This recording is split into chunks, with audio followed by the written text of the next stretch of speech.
Welcome to another episode of Podcast 34, and today we are pleased to introduce Sussex own Calvin Harris. Shaun, nice to meet you. Cheers guys, thanks for having me on, I really appreciate it, it's an honour. So you've been on the DJing scene around Brighton and Sussex and for quite a while now, haven't you? Absolutely, yeah. So I've been sort of here, there and everywhere, you could say. Like Calvin Harris himself, jet setting about everywhere. For a very long time. I started when I was sort of 18, 20 years old, so I'm 31 now, so about 11 years into sort of terms of full-timeness. But yeah, for about 14 years I've been involved in DJing and in the nightlife industry, so yeah, a long time. So you've definitely got some experiences and you've seen some changes. Oh my God, yeah, I mean, how long we got today? Yeah. Obviously we'll come on to how the industry's changed a bit later, but first of all we'll just go back in time. And how did you get into DJing and what was your first sort of steps? Yeah, sure. So if I look down at any point, guys, I'm not being rude and looking at my phone, I've got some notes, so I'm actually prepared today. So our most prepared guest so far. Absolutely. Well, I just thought I'd put a bit of effort in as you should. But so basically I've always had a love for music since I was a youngster. I've been in and around music all my life. My mum and dad have got musical backgrounds. They were both in a brass band for very long periods of their years, and so music has always been around the Pearcey family for years,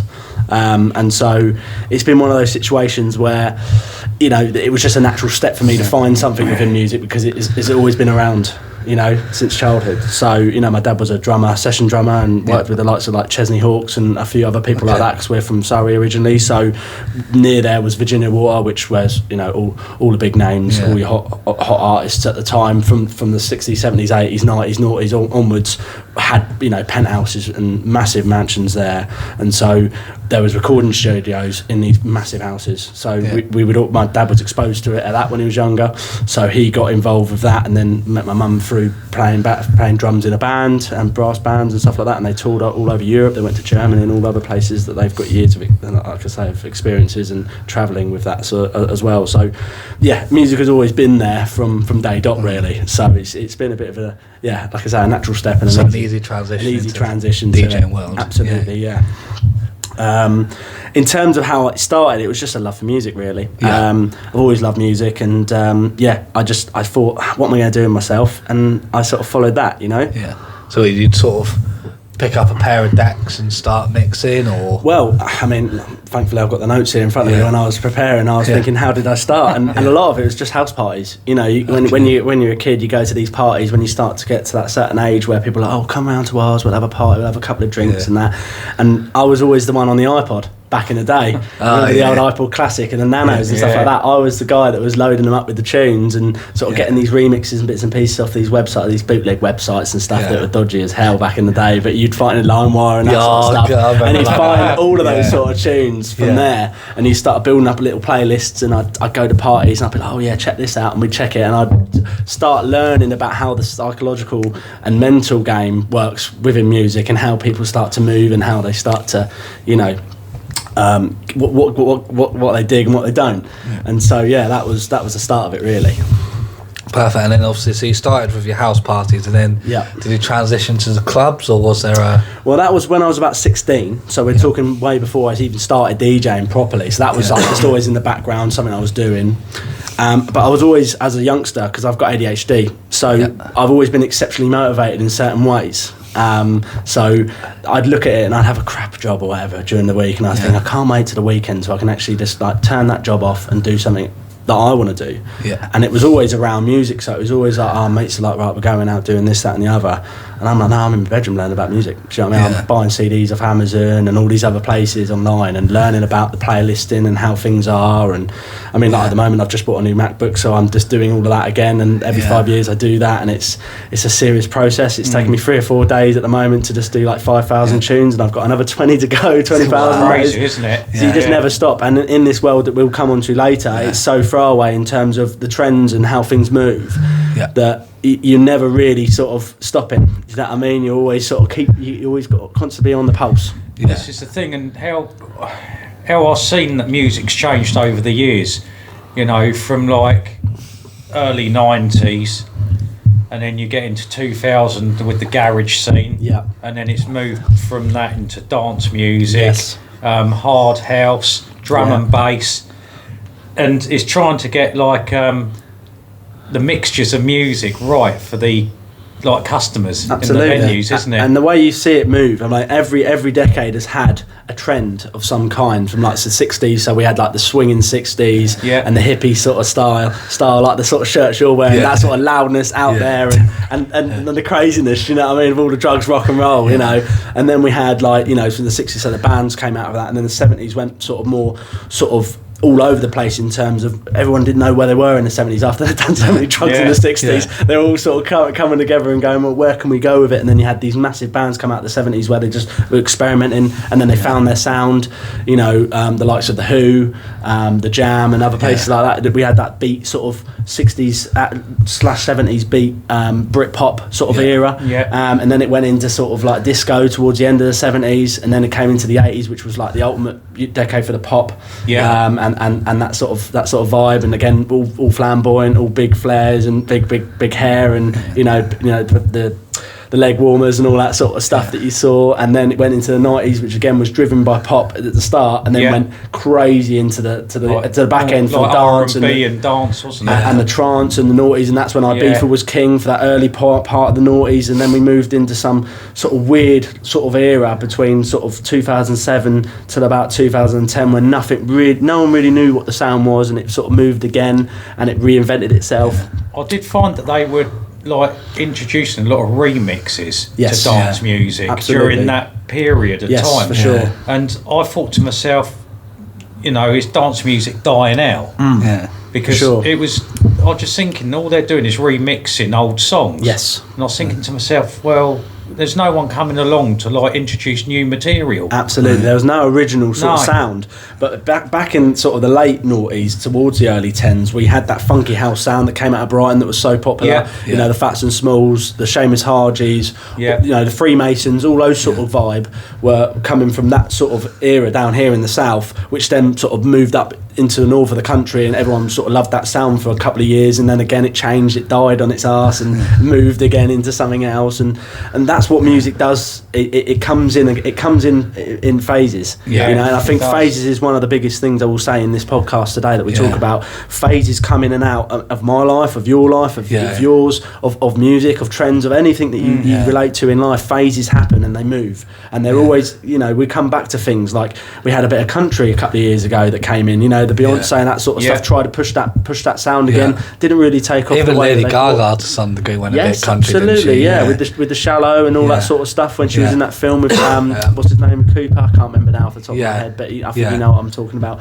But there was that sort of move where, you know, certain sounds are introduced that at the moment it's massive for techno and hard dance, which I call it, which is like the harder stuff, like, you know, the 135 plus BPM, which is really going to get your heart racing. Swedish House Mafia. But even so, like the Miracle from like the tune from Calvin Harris and Ellie Goulding. So stuff like that really broke the scene a little bit a couple of years ago. Everyone was like, oh, what's this sound? This is different.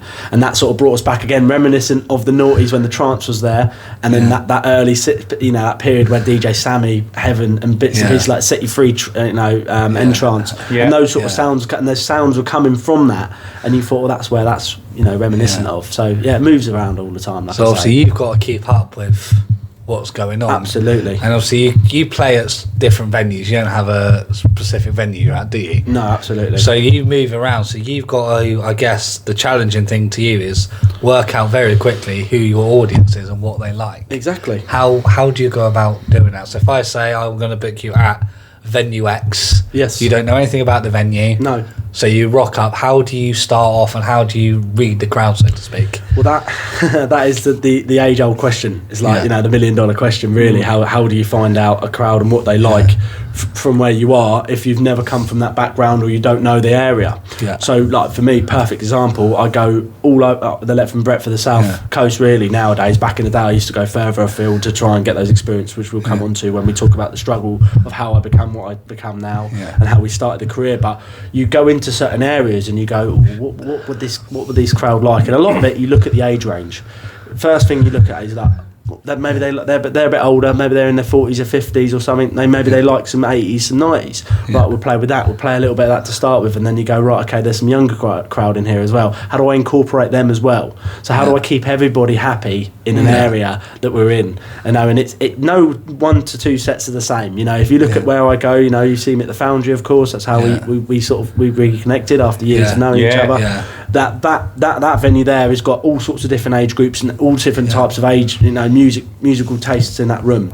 So it's all about trying to compile a couple of tunes together and not a playlist, so to speak, because playlist sort of restricts you and that sort of suggests that you're sticking to that thing. But it's more about being broad with your options and thinking, right, that will work and that will keep that person happy or that crowd happy over there. But then there's this group over here I need to keep happy too. So it's about incorporating both the people in the building and trying to keep the majority happy. And I say that as because if you're keeping the majority happy and not worrying about the minority too much, you will succeed in everything you do in life. If you keep the majority of the people happy that you're trying to connect with, trying to work with, you'll be fine. The odd person, you're not going to be for everybody, of course. No. There's going to be people that come out. You know, I had experience exactly a week ago at Friday at the William Harbuck up the road from it. And a woman complained that I wasn't playing the right music, and there was like 20 people in the pub at this point. So you get that situation where, okay, they might not like what I'm doing. That same woman was there 2 hours later, still dancing her socks off. Yeah. Because I've done what I've done. I started that early door period, which is again some of the biggest struggle is getting that vibe set early doors, finding out what people want, and then moving with it. Again, obviously you're going to move up and down in the speed and the genre and the pace and the energy all night because you're taking them on a journey. Yeah. And some people don't get that beginning bit, which is so vital to try and get right, and that's why people go, oh, what are you doing here? You're not playing the right song. Well, sometimes it's not about what they particularly like. Sometimes it's about what the majority like, and it's keeping them happy. I guess the biggest difficulty for you when it comes to things like requests is, like, we'll go on to beats per minute where you've got a song that's say 140 plus beats per minute. Yeah. They request, I don't know, Adele, for example. Yes. It's 90 beats per minute. Obviously, you can't go from that 140 to that 90. I mean, it depends again on your crowd. Depends on the situation. If you're in a situation where there is hardly anyone in there, in the venue or whatever, and you're interested in trying to keep that vibe the same. Obviously, then you can play a remix of Adele, or you can try and mix in that tune. Sometimes you are a jukebox. I mean, that is a sad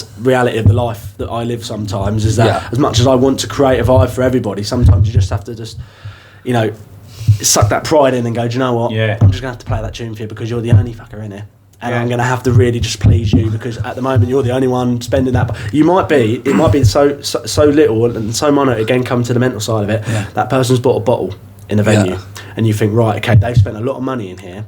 If I can keep that person happy, even if it's for the next half an hour, whatever it is, and might piss a few people off over here. Yeah. But if I keep that one person happy over here who spent a lot of money in the venue, then that keeps that person spending money. Yeah. And again, it all comes down to that because I'm employed in the job to try and keep people happy, to try and get them to spend over a bar, which again ultimately keeps me in a job for the week after, because if I kept people in a venue, they spent money, they like what I've done, they come back again.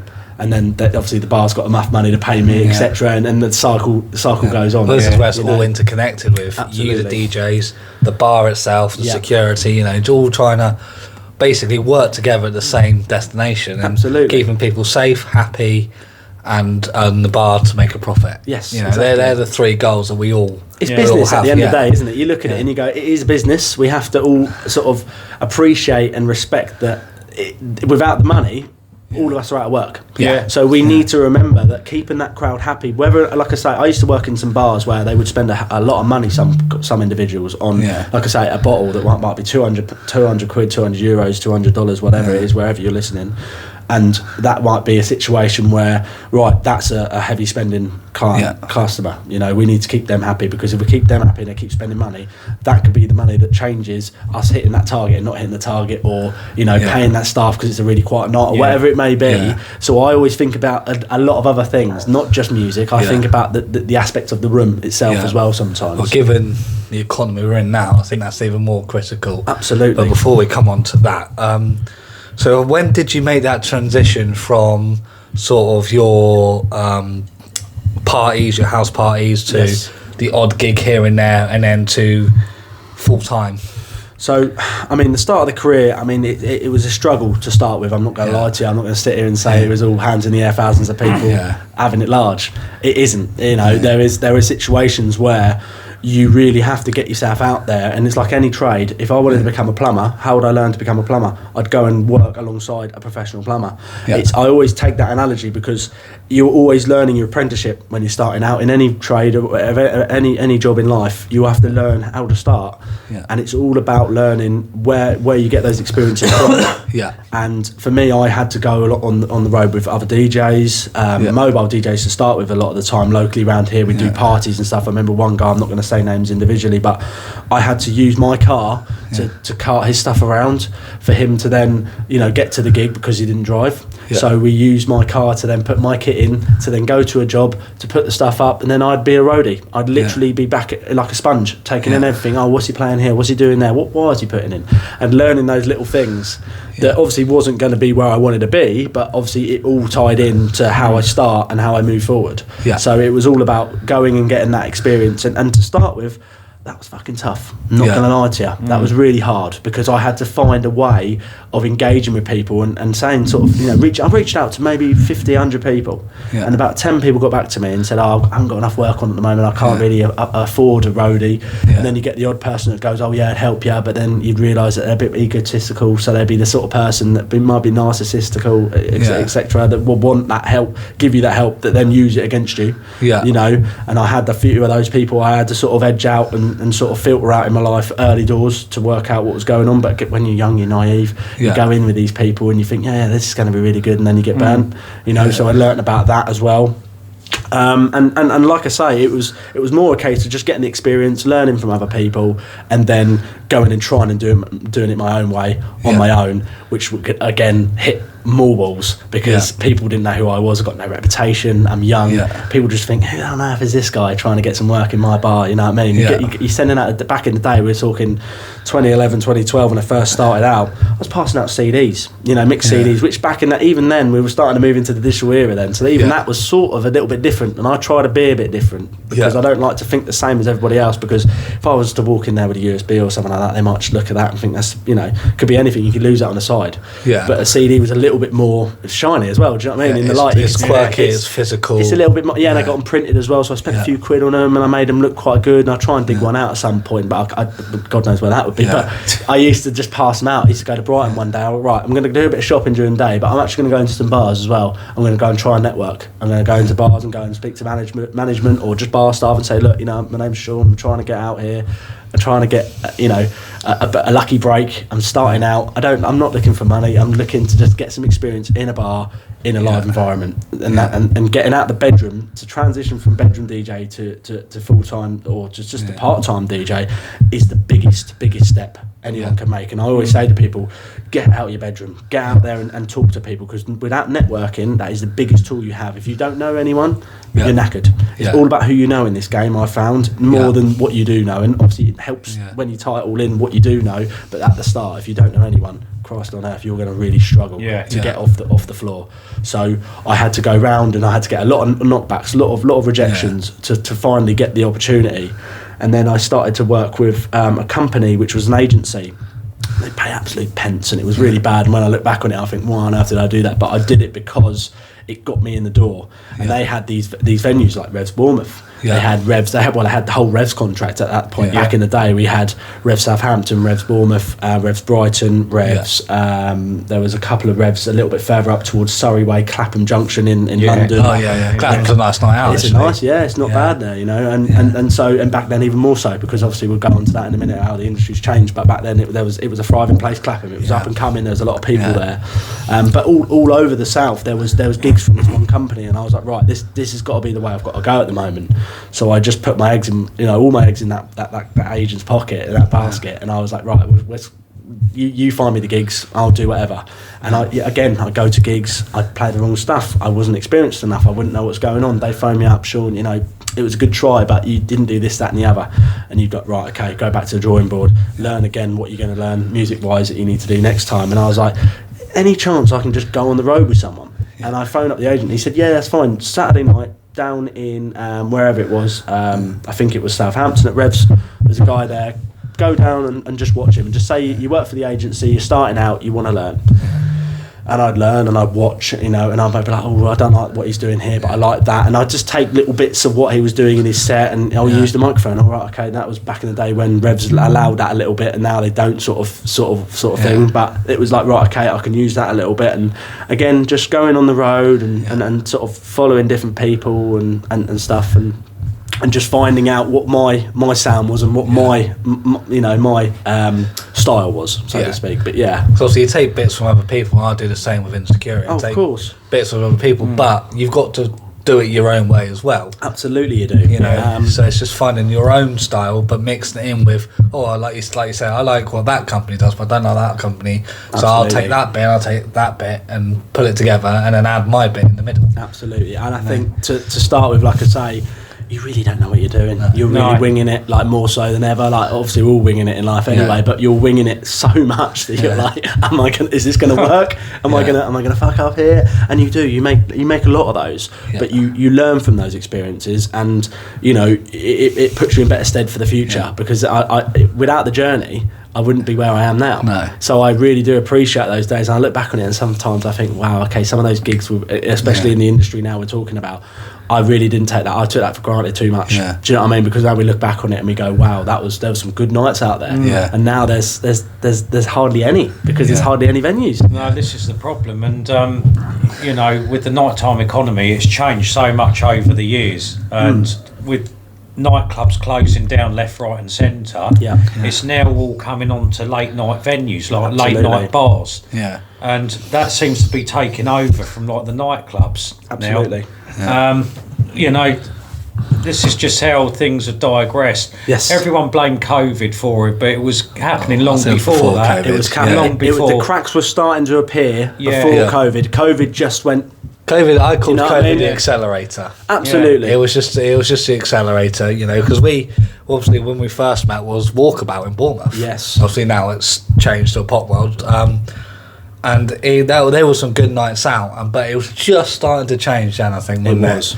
Yeah, that was about 2015, 2016. Yeah. We're talking nearly 10 years ago now, which is crazy when you think about it. Like that 10-year period, how things were starting to move a little bit then. Yeah. And now you look at it and you go, right, there was midweek nights then. There was, there was Sunday nights then. Yeah. Now.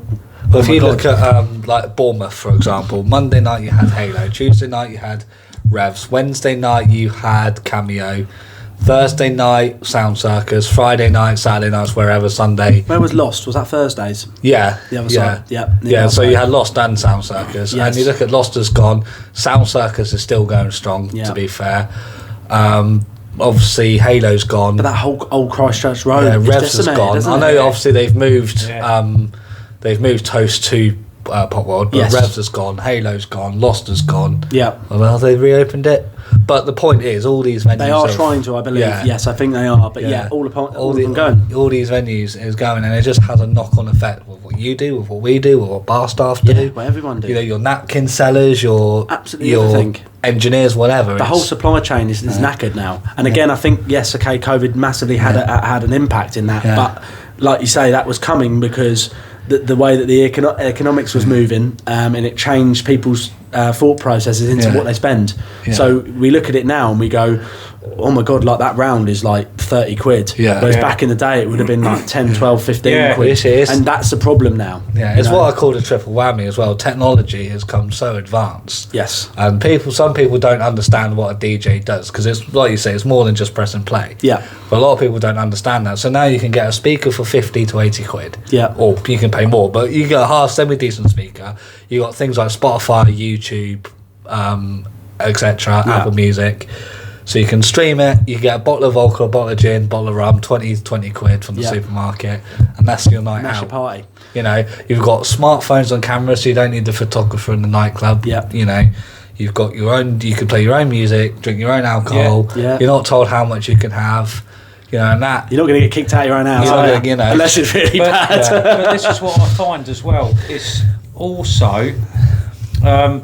the generation that are coming into it now, like the 18-year-olds, aren't spending the money on alcohol. No. And, like Josh says, a lot of people pre-drink now because they know how expensive it is. They don't come out until later on in the evening. That's not been a thing that's just come around pre-drinking. That's been around for donkeys. It has changed the dynamic. Yeah. So of course we now call it preloading because they drink at home, go into these clubs, and they might buy one or two drinks to top themselves up. And that, unfortunately, and I'll say this now, it's so important, don't do that. Support local venues. Yeah. Because you have to be so aware of what's going on in the world, guys. Without supporting that venue, 5-10 years time, that venue might not be there. Well, similar to same as the pubs, they're all closing. So similar to the podcast we've done where we went out to Telford Football Club, non-league football. It's a simple use it or lose it. Yeah, 100%. It's as simple as that. Use it or lose it. And when even I'm same age as you, so I'm not that old, but even when I started going out drinking as an 18, 19-year-old, our pre's, as you speak, were in the local pub. Yes. So we would go to the local pub. Your money's in a pub. Yeah. So when I was that age, it'll be the Haven or Motherford Quay we all used to meet in. Then we'll probably come into town. Then we'll go into like another pub, so something like the Brass House or O'Neill or something like, or the George Taps. And then you'll move on to your Revs, your Pop Pre's Worlds, was a pub crawl. Yeah. Whereas now Pre's is, we've just gone down to Tesco's and got 10 crate for 10 quid. We're going to have that, and then we're going to have one or two vodkas maybe at the club later or the bar. Yeah. And unfortunately, I mean, I'm not trying to blame anybody here, but I think there is an industry-wide problem. Yeah. The bars need to be cheaper early doors. Yeah, they need to do something about it as well. Yeah. And so do people's mentality. They need to spend a bit. They need to not go out with 20 quid in their pocket and think that's enough for the night. Without going into politics too much, because I'm trying to stay away from that. But I also think they need to look at supermarkets and the taxes on alcohol for venues compared to supermarkets. But do it on the sweets. They put sugar tax on sweets. What's more damaging to someone that has an alcohol problem or potential alcohol problem, where they can go into a supermarket and buy a cheap bottle of vodka for 8 quid and there's no one monitoring that, or going into a venue where you have door staff and bar staff that can cut you off and keep an eye on it. Absolutely. What's a safer environment. Yeah, it is a lot of safer environment. Yes, things go wrong when alcohol is involved. No one's going to sugarcoat that, but it is part of the community. And as we touched on, there are so many jobs outside the nightlife industry that either rely on or lean on that Absolutely. economy. I mean, you look back on what happened beginning of the last year, and as we come out of COVID and started to move a little bit more as the industry opened up and everybody came out, there was that boom, wasn't there? And that was probably one of the best weeks of my life, because we'd gone from 2 years of nothing to then that 1 week. And I remember I was a DJ in Brighton at Shoosh. That first day we opened, oh my God, that was the best night, one of the best nights of my life. We had 1,000 people in the club and 1,000 people outside batting about, and there was thousands of people in Brighton. It was buzzing. It was what it was like 10, 15 years ago. I remember Freedom Day, which was a Sunday. Yes. And it was a Sunday of the British Grand Prix, because I worked the British Grand Prix that day. I had a phone call from Chris Harris, who's now the head door at Pop World, which was Walkabout at the time. And basically he said, can you get here? I'm like, well, I'm in Silverstone. He's like, we are going to be rammed because of 12 o'clock. Obviously, everything was going to... opens, And I got there, I think I got there at 5 to 12. Wow. And like you say, it was a fantastic night. And the atmosphere was great, wasn't it? Yeah. Because people would realise that, oh my God, we missed that so much. And there wasn't so many problems. We had hardly any fights or any discrepancies in the crowd. And people actually enjoyed themselves once again. And it's such a shame that we've gone from that to then a couple of months later back to what it was before COVID. It was like pre-COVID times again, where no one was going out as much. And I don't think it's getting any better. This is the problem. Like, where does it go from now? Like, there's so many nuances that change the way that, again, it's all about mentality, people. It really is. Like, if you think about all the little nuances that change the people's perspective of going out, I got my car payment this month, or I've got this, that and the other. Like, this is why January, like we always say, dry January. It's not dry January in terms of people aren't drinking. It's because people got no money. We think about like what's happened. Christmas has happened. They've just done their balls on all of the Christmas presents. They've maybe got loans and payments and bits and pieces that have come out for that catalogue that they've been paying for all year and the payment comes out in Jan. So everyone thinks about saving their money in January, and it's not until about even the second week in March, I say, like we said before, I think that Mother's Day sort of cut off, when things change and people got thinking about, the summer's coming up soon. We better start booking those holidays. We better start going out a bit more, enjoying life a bit more now, because we've been stuck in the house for 2 months. So it's always that cycle, but everything happens for a reason, and I think that unfortunately now we're at a situation where there's so many monetary issues and financial issues within the society we live in, but people just don't want to go. They don't see going out as a thing anymore. They think it's like one of those things that we could do that anytime. Like before it was like, we had to be out every week, and that's why the industry boomed, because it was doing well. Now it's a case of there's so many events going up, popping up, festivals, this, that, and the other everywhere. We'll start planning now. I think people are prioritising what they're spending their money on. Of course they are now, and this is exactly what you've just said. People are looking at the wider picture of things and about how expensive things are, and then prioritising what they want to do. Yes. And and the biggest thing as well, I think, whether it's social media or whatever it is, people are also looking for an experience. Rather than just a bit of music, having fun, they want the whole. And venues really now have to do these student nights or various nights. They really have to push the boat out, of course, with different things, whether that's booking celebrities for photo ops or stuff. I mean, I remember Toast Tuesday, it was a Gordon Ramsay lookalike, and he was really good as well. He was really good. He was brilliant. But I think someone told me it was £350. But if it brings in more than £350 worth of investment, then you've done all right. When people have or you triple your investment. That's how they look at it. Promoters, and when people have had a few drinks, they think he's the real one. Absolutely. The other one is like all these TikTok stars that are coming out of nowhere. The Big Johns and all those sort of things. He's a good one to get on here, by the way. I've worked with him a couple of times, and he's just a down-to-earth lad. Like, he's an older chap. He's like 50-odd years old. He knows that this TikTok craze is not going to last forever. He's still doing like butcher runs. Like, he works for butchers, so he does like deliveries and stuff as well. So he's still got that mentality of like, I'll just do this while I'm hot, and I'll keep that main job going, because I know as soon as that bubble bursts, I'm going to be in shit because I ain't got no money. Do you know what I mean? Exactly. So it's again that self-employment sort of mentality, but also having a bit of a backup, and that's what you have to have now. It's like having multi-strings to your bow. It is. And being able to diversify, and if you put into a situation and something happens, utilise it. So like that hot tour girl, a lot of people don't like her, but fair play to her. She was randomly said something, it went viral, and she used it to her advantage. Absolutely, and she made a brand out of it. A lot of money went to charity. She made a brand out of it, like you say, merchandise, podcasts, all this. And for saying one crazy thing, but that could have just been a quick 2-minute sensation gone. Bosh, but she used it to, and I think there's cleverness there. Absolutely, there's a lot of intelligence to take that and run with it. Yeah, for sure. Because you only are hot for a minute, and this again brings me back to the DJing. Back to before COVID, I was probably doing 4 or 5 nights a week. Not gonna lie to you, I was in my pomp. I was making some good money. I was enjoying it. I was thinking, maybe. And I look back at it, I think, I probably should have saved some of that money instead of spunking it out the wall. Do you know what I mean? Because now I'm where I am, and I'm still living at home with parents and that. And so my life is very sort of real in that sense. That it's not artificial, it's all or superficial or anything or materialistic. It's what it is. And there was times where you go, wow, 5 nights a week, you're doing really well, man. Obviously you're doing all these long hours, you're driving everywhere, you're traveling, it takes a real toll on you mentally. And you're losing that time with family and friends. I mean, relationships break down. There's another thing we can come into in a bit as well with life, being working unsociable hours, weekends, and trying to hold down a relationship and trying to have friends and trying to go to family things just doesn't mix. You're in that life where unfortunately you're the guy that's never there.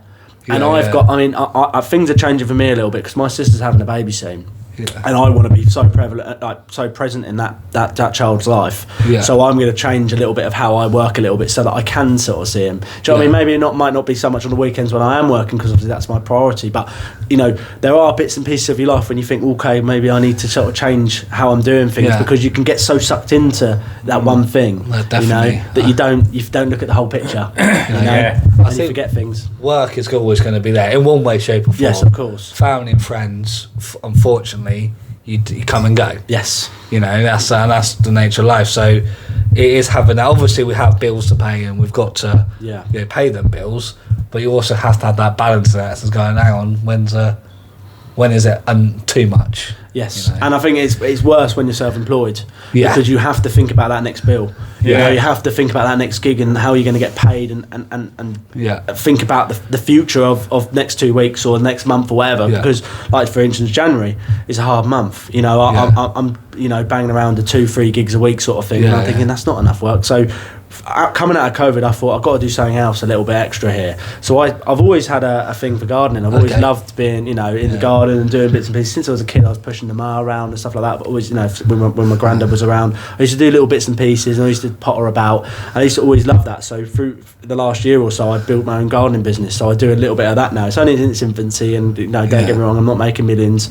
I'm starting out as I am with my DJing. I'm going out on the road with other gardeners. I'm learning tricks and tips of the trade.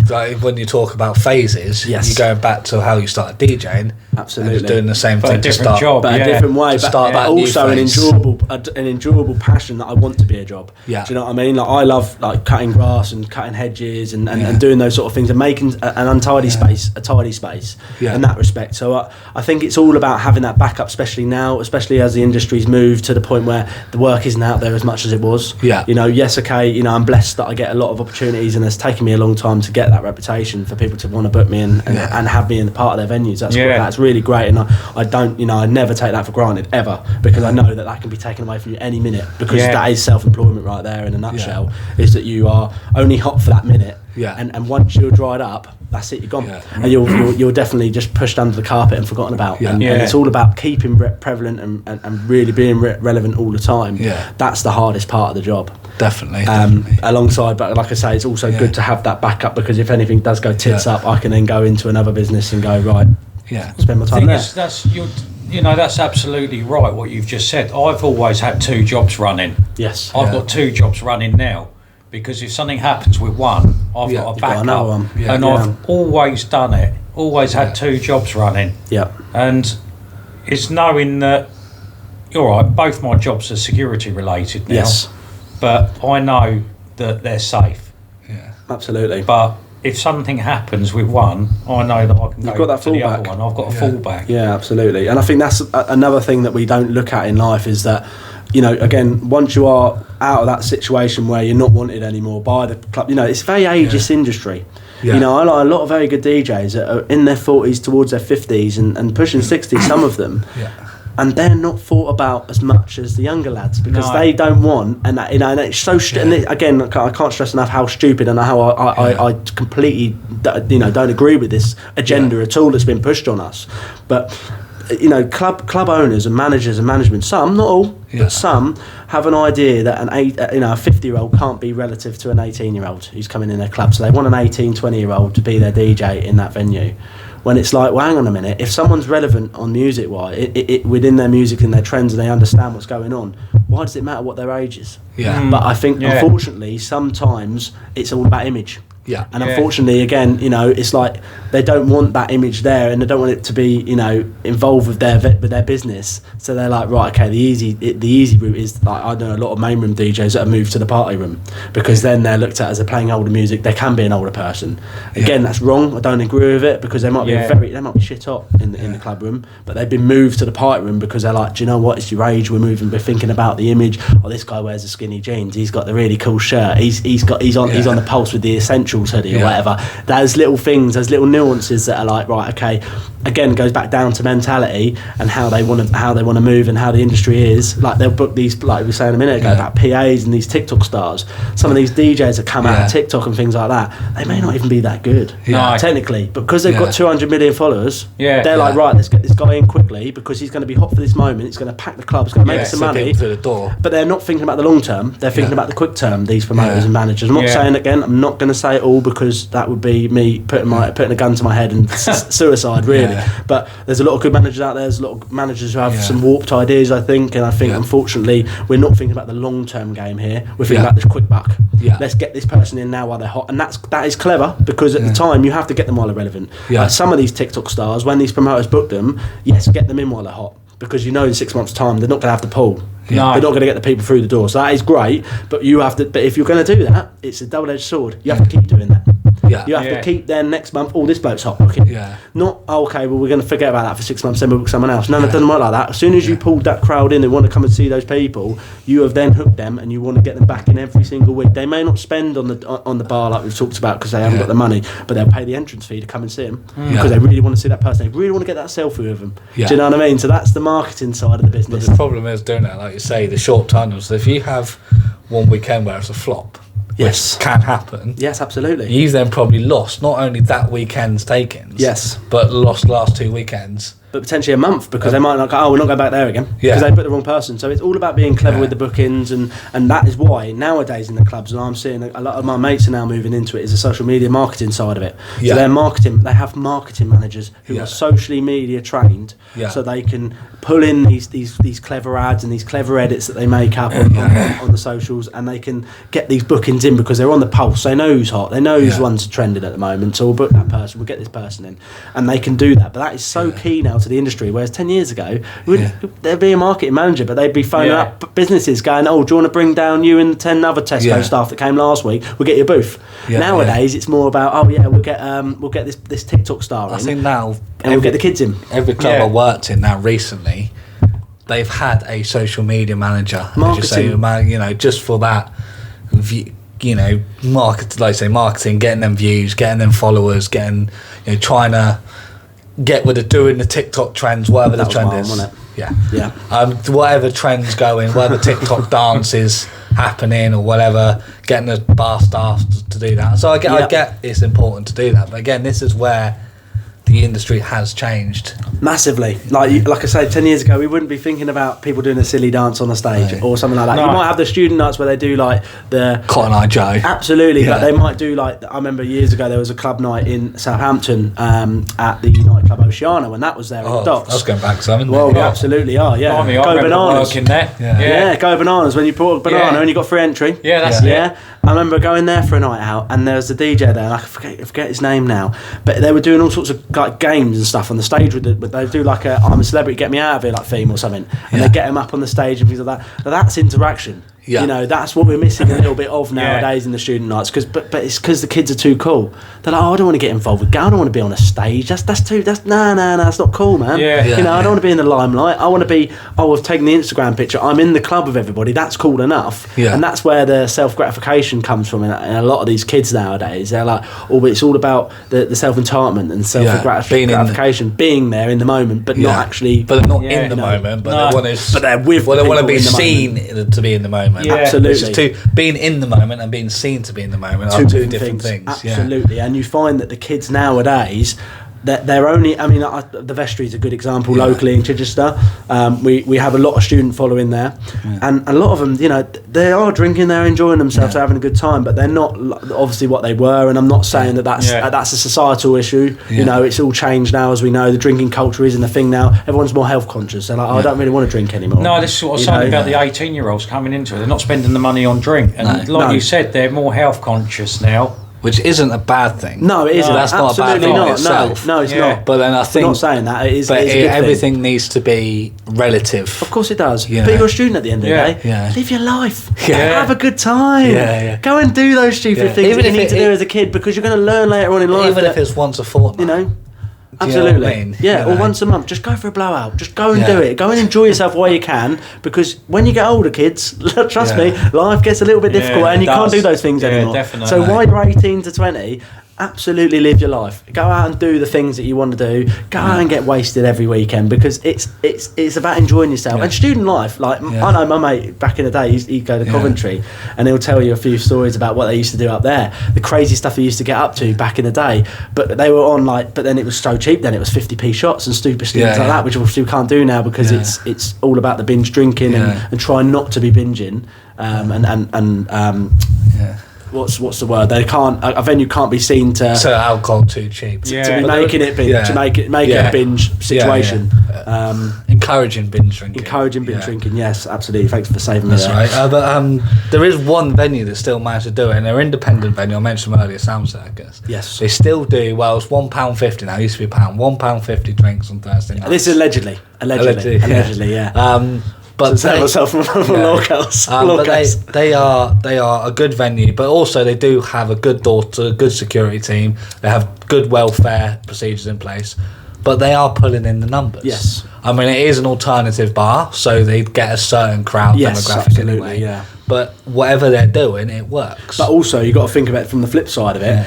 That would have gone through licensing. All those things that they've done would have gone through a process that's allowed them to legally do that.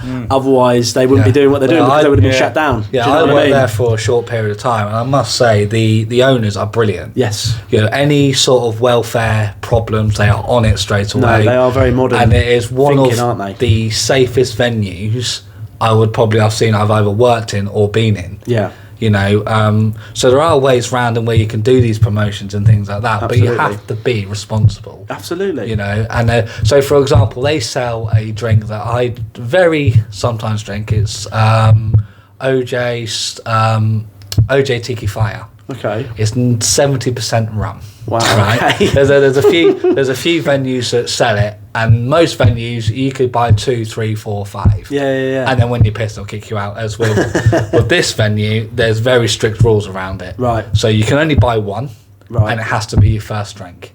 Right. Okay. So it has to be the first drink you buy. Yeah. So if you go in there and buy a couple of rums or a couple of vodkas, you're whatever, not allowed to have that tiki. Or also, but if you come in and you're a bit wobbly, not too wobbly to get in, but you've had a couple, you're stumbling. Then again, you're not allowed. So as long as you put the safeguard. But then again, that's a safeguard and the welfare that needs to be there.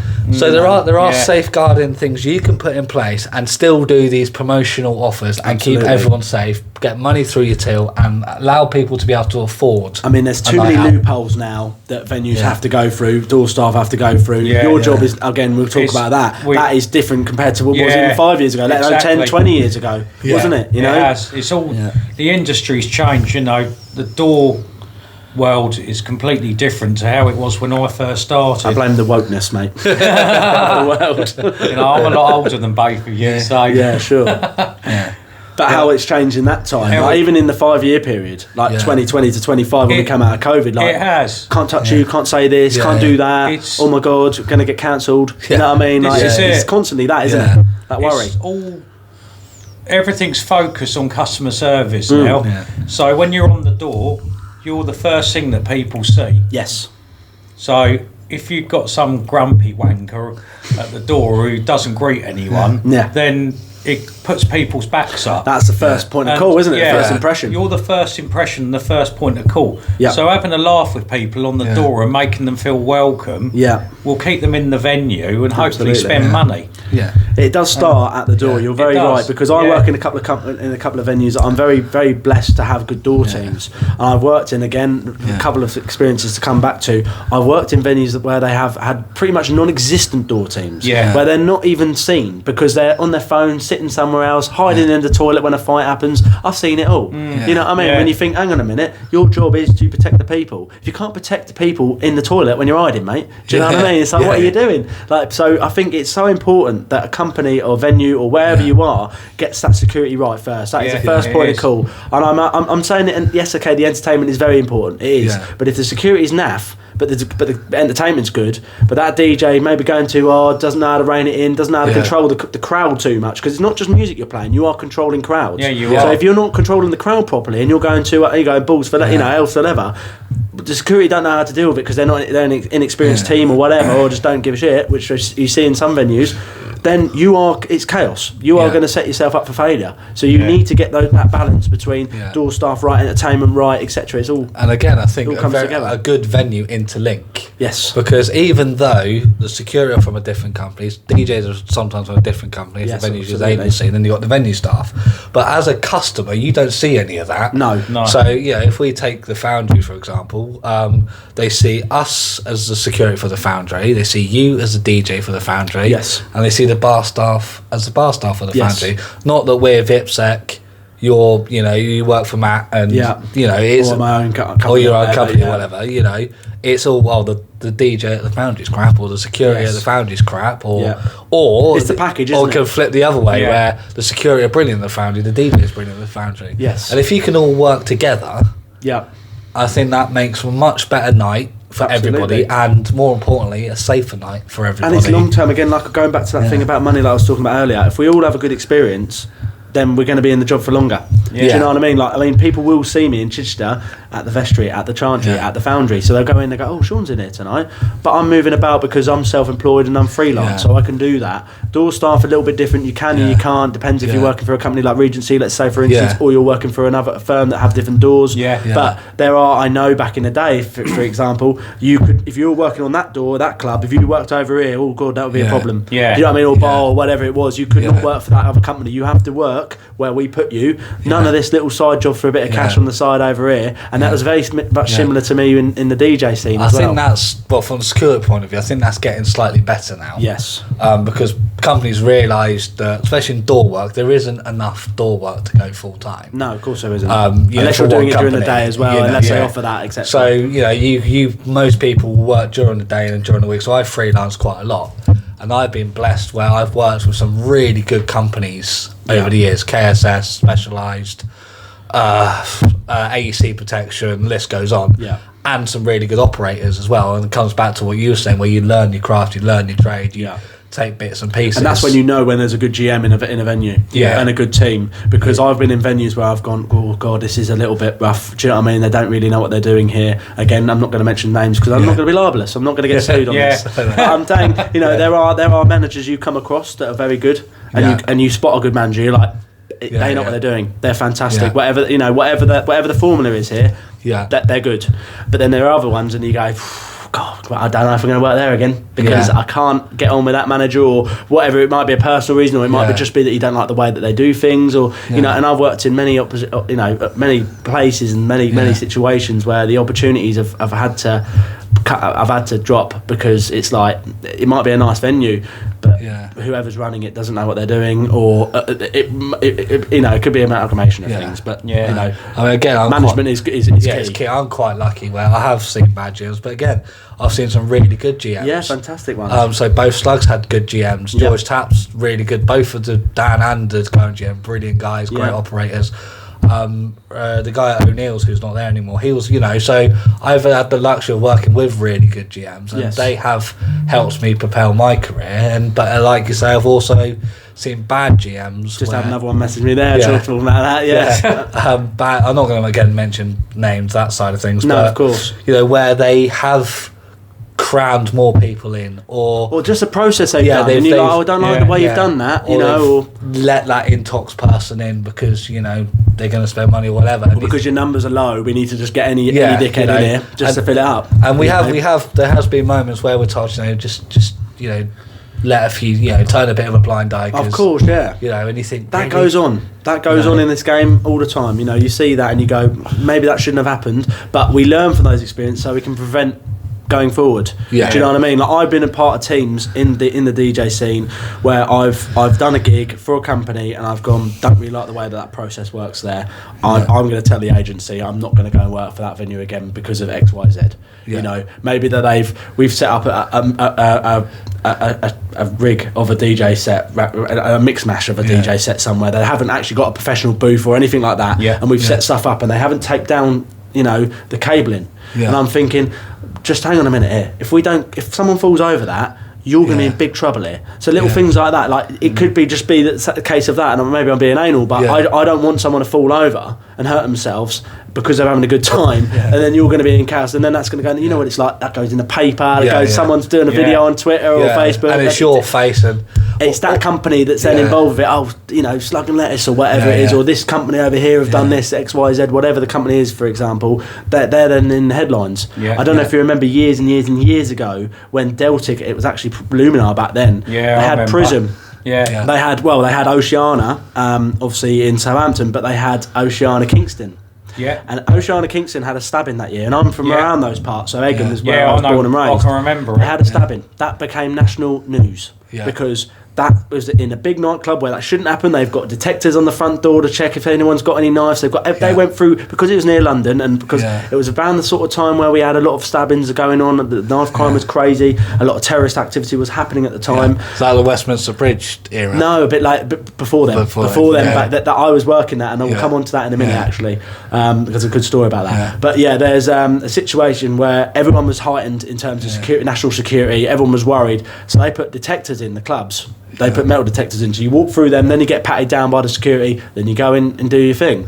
Obviously this guy, whatever happened, had managed to get a knife in somewhere that he shouldn't have done, but they didn't see it. He went in, he stabbed the guy, whatever happened, that then became national news, and overnight they had to kill that club's name and everybody else in the brand. They had 50 clubs they had to rename overnight. I just remembered it being an absolute chaotic time. It makes you wonder if things like that was an inside job where it was before the actual venue opened.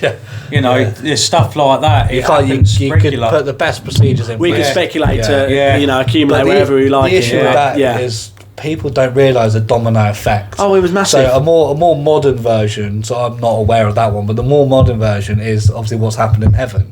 If you're aware with the SA that's gone on. So Heaven, I think it's reopened now, but had to close for 2 or 3 months. The famous gay club in London. There was a claim against a doorman, so they've had to close. Now that has had a knock-on effect on Soho. Was that a sexual assault, an alleged sexual assault? Okay. So they had to close the venue, which you can understand because that has to be investigated. It's a serious issue. And if that did take place, then obviously the book needs to be chucked at the person involved. For sure. If it did, put innocent to proven guilty and all that. Yeah, of course. But that then had an effect on all the other clubs. Yes, it did. So now there's another club called GAY, which is another gay club. Which is slightly smaller, but they've closed. Well, they've closed. They're closing. I see that the other day. Apparently they're closing. That's what we've heard. And that was all to do with, again, change of the economy and things like that. But this is how dubious it is, because of Heaven closing, people just weren't coming out. Yes, and again that has another knock-on effect on the industry. That one club then having that issue then affects all the local bars, all the pubs in the area, everything else that's going on. That then has that massive domino. Then that stops the single mother that's got the second job on the side, collecting glasses, washing up. That affects her wages. It affects people from like the DJs to the door staff to the bar team. It's a vicious circle.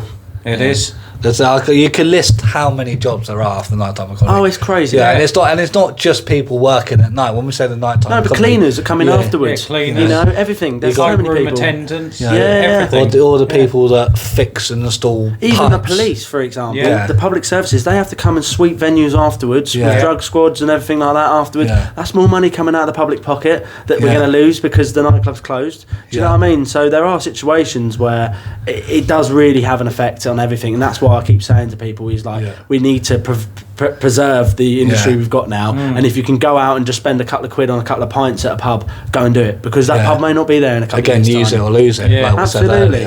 It comes round full circle. We need to protect what we have now, because I'm really starting to worry a little bit, but more clubs are going to close. You look at the statistics. There's 150 nightlife venues per year are closing down. Absolutely. And it was something like 720. I might be wrong, but it's around that. Since COVID have shut. And someone worked out, if we carry on this trade, that means every nightclub, not every pub, but every nightclub will be shut by 2030. And this is what we were talking about earlier, about the nightclubs now becoming the bars. That's sort of, again, it's not because of that's the way that the trends are, it's because of the lack of people. The footfall's not there. It all comes down to, there was thousands of people on the high street. Now there's 150, 200 people. In some towns, it's really, really, really shocking how many people are actually not out anymore. I'm quite surprised as well. And I've got to double check, but I think this Friday, Prism in Brighton's opening. I believe they're coming back soon. I thought it was the GM who just messaged me a minute ago. Was it? Yeah, it's a coincidence. Isn't it? I was just about to say you DJ in there. So that's Carl, if you're watching, mate, come on, give us a DM, mate. No, it's one of those situations where they had to close because of the cladding, because of the issues with structural. We haven't got a date on when they're going to open. They're talking about potentially this weekend, potentially next. That's all I heard. It was this weekend. It's been pushed around so many times, mate. We don't know what's going on. It's one of those where it needs to to open because we need people again to come out to go to the club to then go everywhere. Well, the thing is about it, that's the only super club for miles and miles and miles around, isn't it? The problem that Recom have got is they've gone into administration. Yes. So there's going to be red tape in what they can and can't do. Recom, actually, just to put it straight, Recom was sold to part of the board who are now called NEOS. So Recom did get sold. So Recom went into administration, dead. They're gone. Yeah. So NEOS are now a part of the board members that used to be a part of Recom, bought the clubs, but bought certain ones, and again used it as an excuse. Oh, but that one's not making any money. We'll close that one. And they used it very cleverly to their advantage to get rid of venues that weren't doing well and ones that were. So they brought in a team of people alongside them to go and scout new venues to go and buy. So at the moment they're in the process of buying, and they're changing as well. The business, again, as the business changes, so does their model. They're not just going to buy clubs. They're going to go and buy really busy pubs and really busy bars, and then they're going to refurb them and make them like Proud Mary sort of style venues where they're more sort of showgirls coming and doing dances every now and then. These massive steins, like these sort of German sort of bars you see everywhere, like the Berghaus and all those sort of. What's that new one in Bournemouth that's coming out that used to be the old Revs? What's happening there? Yeah, it's like a ski themed bar. Yeah, it's exactly the same sort of thing. It's a priest to ski that's got that sort of, again, the big steins, the girls with the flowery dresses. It comes back to what we were saying earlier, experiences. Yes. People want them experiences. They do. They don't want to pay a couple of grand to go and do some skiing in the Alps. No. They're going to go and have a Friday night down at this bar that's going to give them a very good experience without the skiing. Like that opening's going to be a novelty. Yeah. It'll be busy for the first few months. And then suddenly people get bored of it, and it's sort of This is the problem with trends now. It's killing businesses. It's hard to try and get the right balance. Well, of consistency. how you open a venue. How do you keep a venue consistent? No, you can't if the trends keep moving so fast that we don't. You blink and it's moved. Yeah. You can't. It's very, very difficult. But this is why I know there's some people love them, some people hate them. But this is where Stonegate do well, and this is probably the model that Recom and to are people trying who to copy. are listening and watching, Stonegate are explained. They are probably the biggest Pot World, Slug, Lettuce, anything with taps at the end of it. Yeah. George Taps, George Street Taps. Yeah. A couple of others as well. They have their own Inns version as well. Yeah, Walkabout, Yates's, even there's not many left. There's not many of them. There's one in Southampton left. But what they're trying to do now, they're trying to phase out the Yates brand and the Walkabout brand. Yeah. That's why. And they'll rebrand them as something else. I actually think Walkabout in Brighton will end up just merging as Pop World. Yes, for sure. Well, the only reason why they should have probably done years ago. Yeah, and many people who know me know that I worked there for a bit, and they know that the struggles of that venue and how big it is, and that they have issues with sound as well because they have a hostel that's above, and so they have issues with noise complaints. So the noises drop down as well. So they have a massive venue there, and I love the team there, Leah and everybody. Oh, Leah's brilliant. I've got a lot of time for her. They're great people there. Again, I met Leah the same time I met you at Bournemouth, and she is probably one of the best. When we were talking about GMs and stuff like that, she was assistant then, but she's probably one of the best GMs I've seen. Works her box off. Yeah, and I don't, man or woman, canes it. We won't see someone working harder than her running around. Do you know what I mean? Getting involved, getting on the pump if she needs to pull a pint, and that's what we need. We need more of that old school determination, sort of grit and tenacious attitude that we haven't got as much anymore with managers. And very smart as well. Absolutely, you get some managers nowadays that are more sort of book smart. They're very good at numbers, but they're not so much good at the other things. So it's like if you had a manager that was moulded that could do everything else, Leah would be the perfect woman. Perfect person for it. Sort of digressing, coming back onto the Stonegate model. Why Stonegate are probably successful in surviving is because they've got all these venues. I think it's about 2,000, maybe, and they had many more than that back in the day. So you think of the purchasing power they've got, compared to your individual venues, or even like 2 or 3. Even if you compare that to like Wetherspoons, for instance, the money that they have that they can buy drinking and all that sort of stuff. If they turn around to Schmardov, JD, AU, VK, etc., and say we're going to buy 50 million bottles off you every year. Yes, they're going to go. Oh, you can have it at probably £5 a unit. I don't know. I'm just guessing. But then that makes that bottle 50p a pound, where they can then sell it for 3-4 quid in the shop, and make their profit margin that way. And then when you're a local or you got 2 or 3 venues, there's no way you're going to have that purchasing power. No. But you still have to sell it at the same price. I think there's always been a battle in the game between the independents and the chains. I think sometimes the independents are better because they don't have anybody above them. They literally are self-governed. They've got their own managers and owners that are aligned together, and they can run a business better. But then you get the chains, again, like you just mentioned mentioned there, have the money. So they can then put into other things that they can't do unless they're multi-millionaires. I've worked for a couple of businesses that I've been very fortunate to in the years that just buy anybody out. They can just go, well, you know what, that's £2 for a Jaeger bomb, we'd do it for £1.50. And every time they go, we're £1.50, would be £1. But they can just, because they're that minted and they've got that much business acumen that they can just go, do you know what, we'll just buy people out of it. So but that becomes a slippery slope. That's then the value of what are you selling. The value is, like, for me, if there's other DJs, and we'll come into this potentially, that are going out for less money, what is your value? Are you looking at the value of what you are as a price, or are you looking at the value as a number? You know, and are you someone who wants to go out for nothing? Because if that's the case, I'll go out for free all the time. And I'll completely kill that person there because they've gone, oh, we're going to be cheaper. What's the value of nothing? Do you think people, they underrate themselves? There is a bit of that.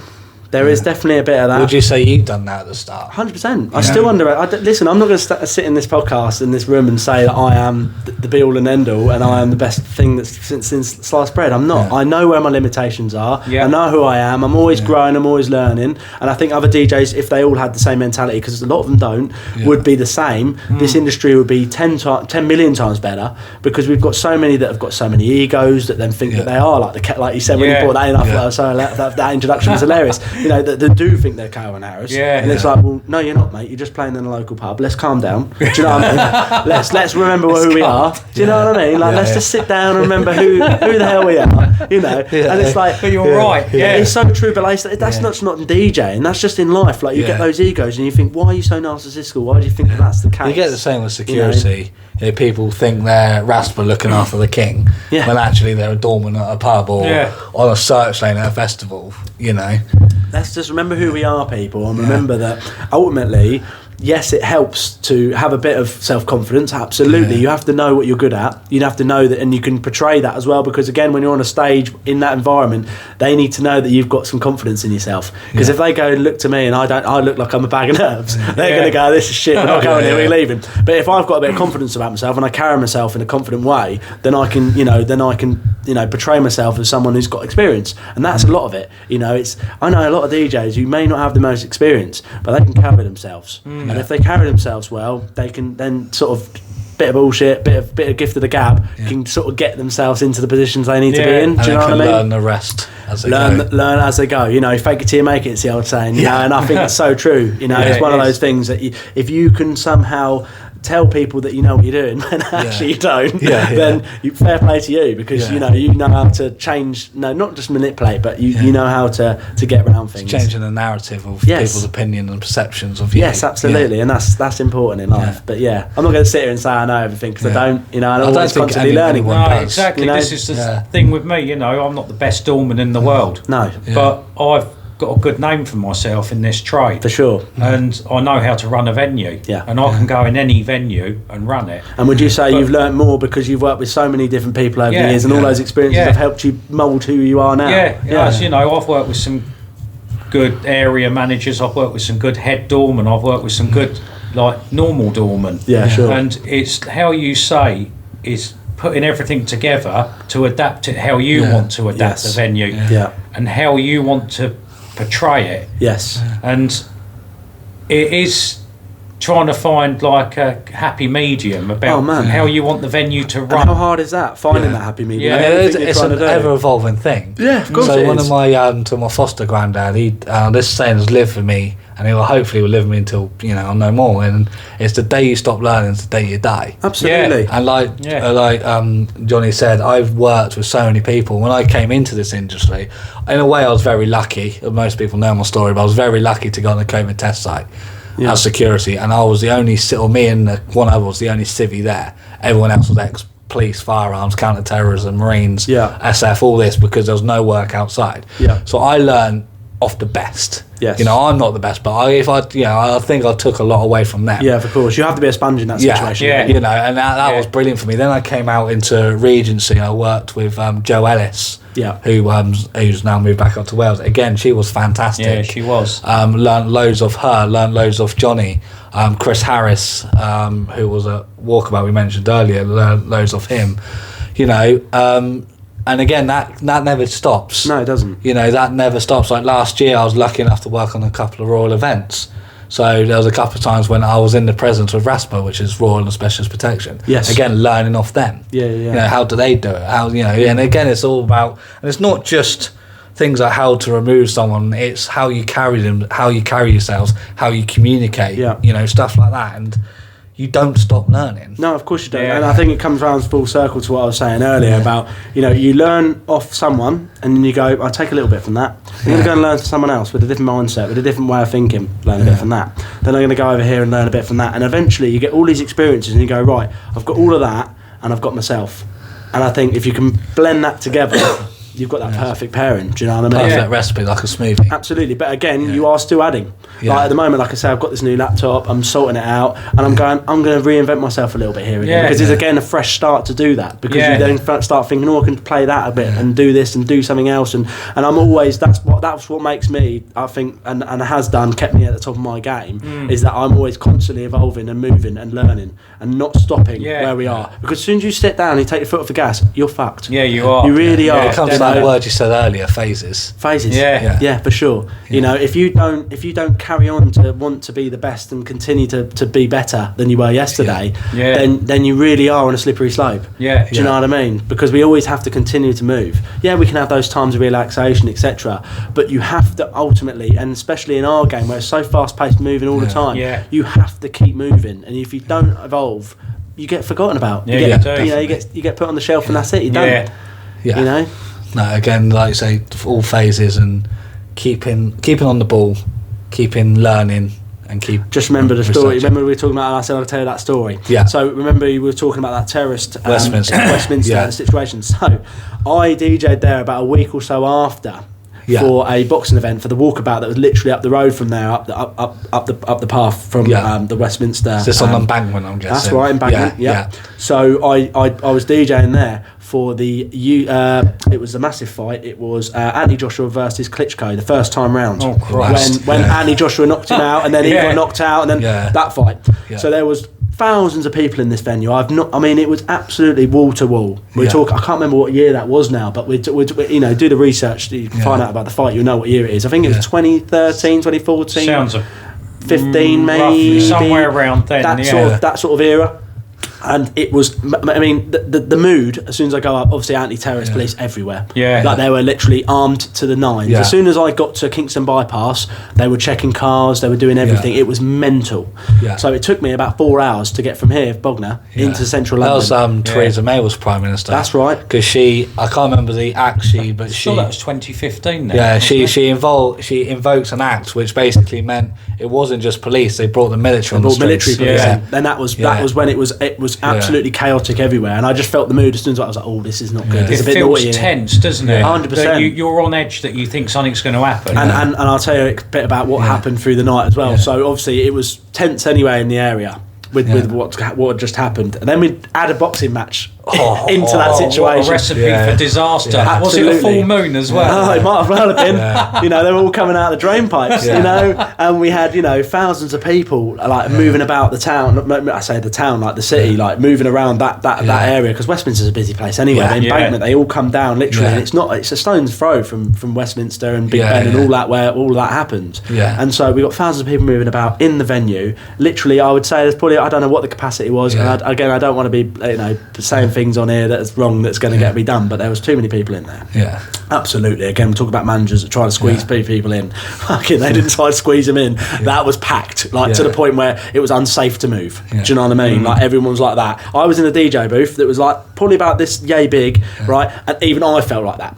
Even though I was in a space that was a bit more, I had a bit more room around me, it still felt like that. You know. Anyway, so the fight happened. Obviously, I think he gets knocked out, Joshua. Then he gets back up again. Then he knocks Klitschko down, and that whole up and down thing.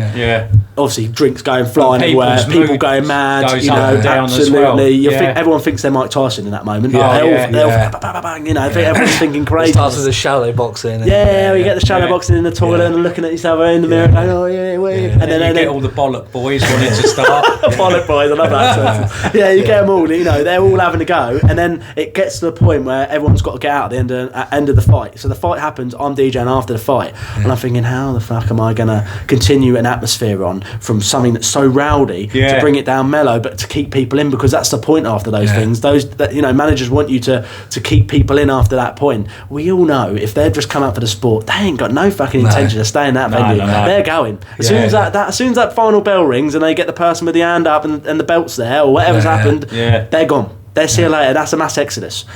So I remember what happened in this particular situation. We thought it was going to be like that. It wasn't. It was just a fucking punch up after, you know, it was like Fight Club in there. It was absolutely crazy. And I thought, there's probably about 20 door staff in here to deal with that, this many people. It's not enough. Obviously, a lot of them are just trying to keep themselves safe, let alone get absolutely battered by this absolute mob. Do you know what I mean? Like, it was a mixture between football fans, rugby fans, we had boxing fans in there. You had all these people on a Saturday afternoon towards Saturday evening who've just probably been tanked up all night, and it was absolutely fucking carnage. And I thought, oh my god, that was one of those venues. Again, it was a far away gig when I was trying to get the ropes, trying to get into it. I took a wage where I thought, by the time I paid me fuel and sat in the car for this long and paid me congestion charge and all that shit that you have to do when you go to London, you know, back before the ULEZ, for Christ's sake, even we had that. But even parking was a nightmare. I was going to say, what did you do with that? Because that was a nightmare as well. Embankment itself, right? So where obviously it kicked off, and I'll finish the story. They kicked off a lot of, eventually it just died off. Everyone just fucked off. It was a mass exodus. I was left with about 20 people in this venue that holds about 1,500, 1,000, and you think there's nothing's going to happen. Crap. It was fairly good. It was all right, but you know, the majority of the bulk of the people that were going to be there that would have tried to keep it busy. It was just a dead end, you know, a loose end night. So I was like, sod it, you know, I've been paid, I'm going home. So I'm coming out with my kit, and there's a lot of guys hanging about behind me. I'm looking, you know, constantly looking over your shoulder in London anyway. It's one of those places, isn't it? Especially with the heightened situation with the terrorist threat that happened, you know, X amount of months before, weeks before. And I remember walking out, and I remember this guy following me, and I was thinking, I'm going to have to do something here, because if I don't move quicker or I don't, you know, get out of here, I'm going to be in a situation where I might have to, you know, get into a conflict. So were you parked quite away from the venue? So where the venue was, there was a road behind, and I'd luckily managed to get into one of those spots. Probably shouldn't have done it. It was a permit holder, but you know, it's one of those situations again. When you're carrying all that equipment, you don't want to be carrying it far. And also, not only that, I'm not going to jump into an Uber and pay 20 quid for an Uber to take me to a car park somewhere. Do you know what I mean? So again, that takes out the wage. So it's all of these things that are really frustrating. So anyway, I managed to get around the corner very quickly and managed to put my stuff in, because it was a case of, I didn't know if he had a knife or a gun or anything on him. He looked a shady character. So I got my stuff in and there, and I shot out very quickly, and I was out of that street quicker than you can, you know, say anything. I was just in the back of the van, fucking bung, see you later, done, bye.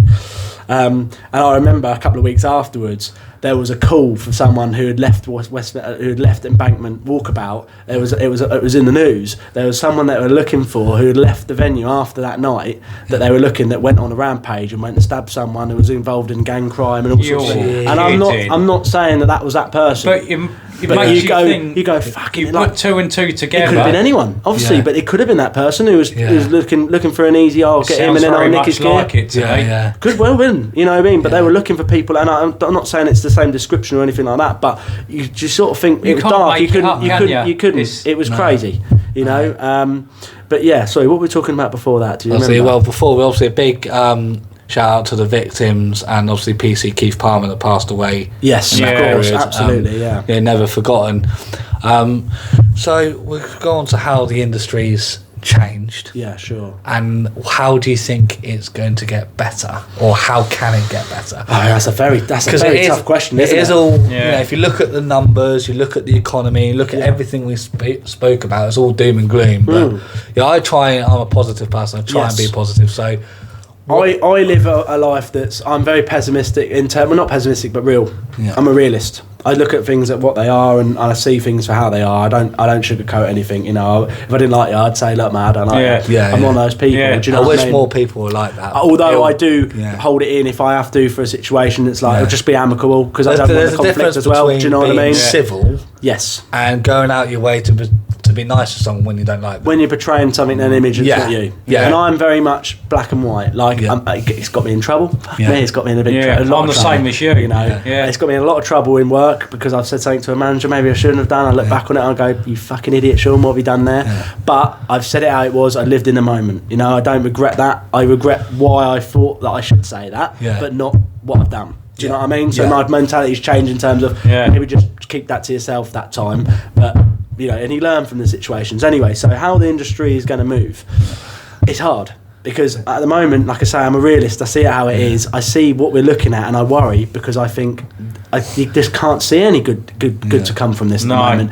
But there must be a time, again, when the word we said earlier was phase, and I think you probably have to put that in the title of this podcast, is phase, because it's such an important word, is that I think we'll come back into a phase where people want to come out again. But I don't know when that's going to be. Especially when the weather gets better as well. Yeah, but I don't even know at the moment if that's going to happen this year, whether it's next year, whether it's the year after that. But there will be a time, trust me, and there will be a moment where people just go, do you know what? But maybe it's the recession or the cost of living crisis we're in now might drive people to think, maybe it's time to go out again, because we had this years ago when before I started DJing, we had the financial crash 2008. A lot of people didn't go out then. But then I heard a lot of stories from DJs that said, but as soon as that point was where people could afford to go again. It was about 2010 we had a mini boom, didn't we? That's what I'm saying, 2010, and that's when I first started around that time, and it was quite good. And I'm thinking, even a couple of years after that, when I was sort of getting into it a bit more, 2012, 2013, 14, there was a bit more atmosphere going on. I think economically, 2010 to obviously COVID were strong years. Yes, they were. People had a bit more money. Yeah. Now maybe I'm looking back with rose-tinted glasses. Potentially, but I think the economy was a bit better. Yeah. People are less worried because, like you say, we've been through 2007, 8, bit of 9. Things were happening, and then all of a sudden, COVID hits. And obviously affects the economy worldwide. Yeah. And then now decimated the industry. It did. I know a lot of people. I know you say earlier, you don't think that's the sole cause, but it definitely accelerated. It played a part. 100% it did. It did definitely play a part. Like we said, the industry was dying off, but it was dying off at a slow pace. But it was at a pace where you could catch up with. It probably would have been with maybe a couple of legislation changes and a couple of things. It could have been fixed. Yes. Well, I'll be honest with you. More support for the industry would have been helpful. Yeah. Because I'm not being funny. As soon as COVID hit, they went, right, okay, we're going to drop the business tax. We're going to business rates. We're going to drop them. We're going to allow people to have a little bit of a breathing space because obviously we've all lost this amount of money. Obviously, the self-employment. Don't know if you guys got grants or anything like that. I got grants. I survived on them. Without them, I'd have been knackered, personally. But there's a lot of people that didn't. I know a lot of the situations where people couldn't get that help. But either way, the government then went, okay, we'll help the individuals, we won't help the fucking industry. No. So the industry after COVID went bang, because they went, right, okay, now you've got to come back from that adversity with less support. Yeah. So how on earth was the industry going to bounce back in a way? Yeah. Because they were never given as much help. The whole point of, remember the COVID passes? When you had to put a COVID pass in before you could go to an event or whatever. That fucked us for 2 weeks. Like, what the hell was that all about? That was crazy. It was like, could only go out with people from your own house and a table of 7. And there's a table of 6 people and all of that bullshit. It was like, what? I think when they had introduced all that and all this table service, I think it made things difficult. It made things difficult for door staff. Oh, of course it did. Because it was... How do you police that? And also it got to the stage where it was getting stupid, because you've got a doorman going around telling people not to go and mix with other tables. Yeah, sit down, mate.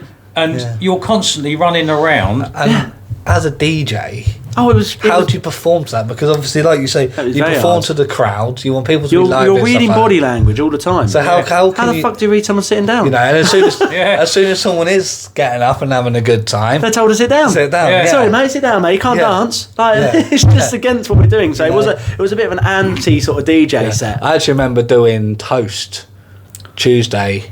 It was the first one they'd done at Revs, I think. I remember Sam telling me about it. And it sat down. It was all sit down. And just to put the icing on the cake, because what they were doing is you had to order drinks on your phone. That's right. Yeah. So you couldn't go to the bar. Again, it was all contactless from people. It was all to try and keep people together. That's all very well and good. We had 500 people in the venue, fully booked. Systems went down. Oh. So people were. So what I think what turned out was the tickets weren't printing. Right. So people were spending their money. So the apps were working. People were paying their money and weren't getting their drinks. But they weren't getting to the end where they needed to be printed out. And all of a sudden there was a backlog to the point where I'm even going in behind the bar as a doorman grabbing bottles to go into people's tables, and I'm doing that to stop it from kicking off. Yeah, this is the thing, because it put a lot of pressure on everyone, like bar staff, like making the drinks, serving it to the tables, door staff, the DJ.